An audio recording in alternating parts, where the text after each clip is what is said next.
محترم سامعین و ناظرین، اکثر و بیشتر حضرات وہ اس کشمکش میں ہوتے ہیں کہ ہمیں کیسے پتہ چلے کہ ہم پر قربانی واجب ہے۔ تو یاد رکھیں، مسئلہ یہ ہے کہ اگر آپ صاحب نصاب ہیں تو آپ پر قربانی واجب ہے۔ اب آپ کو کیسے پتہ چلے کہ آپ صاحب نصاب ہیں، تو اس کے لیے یہ مختصر سا نقشہ میں نے آپ کے سامنے لایا ہے۔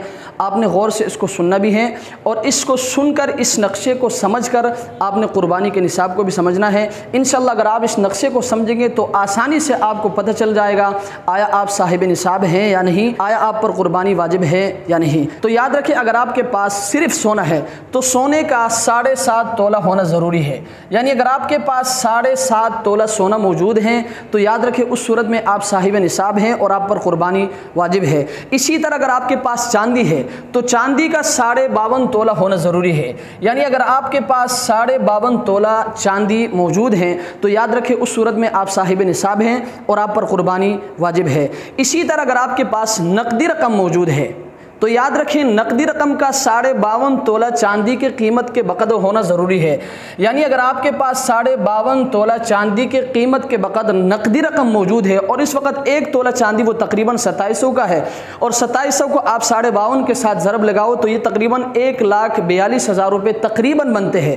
یعنی اگر آپ کے پاس نقدی رقم موجود ہے اور وہ نقدی رقم تقریباً 1,42,000 روپے ہیں تو یاد رکھیں اس صورت میں آپ صاحب نصاب ہیں اور آپ پر قربانی واجب ہے۔ اسی طرح اگر آپ کے پاس سامان تجارت ہے تو یاد رکھیں سامان تجارت کے بھی 52.5 تولہ چاندی کی قیمت کے بقدر ہونا ضروری ہے۔ یعنی اگر آپ کے پاس سامان تجارت میں 1,42,000 روپے موجود ہیں تو یاد رکھیں اس صورت میں آپ صاحب نصاب ہیں اور آپ پر قربانی واجب ہے۔ اسی طرح اگر آپ کے پاس ضرورت سے زائد سامان ہے تو ضرورت سے زائد سامان اتنی ہے کہ اگر ان کو فروخت کر دیا جائے تو ان کی قیمت 52.5 تولہ چاندی کی قیمت کے بقدر یا اس سے زیادہ ہو جائے۔ یعنی اگر آپ کے پاس ضرورت سے زائد سامان اتنی ہے کہ اگر ان کو فروخت کر دیا جائے تو وہ 1,42,000 روپے بنتے ہیں تو یاد رکھیں اس صورت میں آپ صاحب نصاب ہیں اور آپ پر قربانی واجب ہے۔ لیکن اگر کوئی شخص ایسا ہے کہ اس کے پاس سونے کا نصاب بھی مکمل نہیں ہے، چاندی کا نصاب بھی مکمل نہیں ہے، نقدی رقم بھی اتنی نہیں ہے، سامان تجارت بھی اتنی نہیں ہے، اور اسی طرح ضرورت سے زائد سامان بھی اتنی نہیں ہے،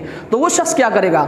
تو اس کے لیے حکم یہ ہے کہ وہ سونا، چاندی، نقدی رقم، سامان تجارت اور ضرورت سے زائد سامان ان سب کو ملائے گا، اور ملانے کے بعد ان کے کل مالیت کا اعتبار ہوگا۔ یعنی اگر ان سب کی کل مالیت کو ملایا جائے، ملانے کے بعد اگر وہ 52.5 تولہ چاندی کی قیمت کے بقدر ہے، یعنی 1,42,000 روپے تقریباً بنتے ہیں، آپ صاحب نصاب ہیں اور آپ کے اوپر قربانی واجب ہے۔ اللہ تبارک و تعالی ہمیں اس نقشے کو سمجھ کر، قربانی کے نصاب کو سمجھ کر، قربانی کے اس عظیم فریضے میں ہمیں بھی بڑھ چڑھ کر حصہ لینے کی توفیق عطا فرمائے۔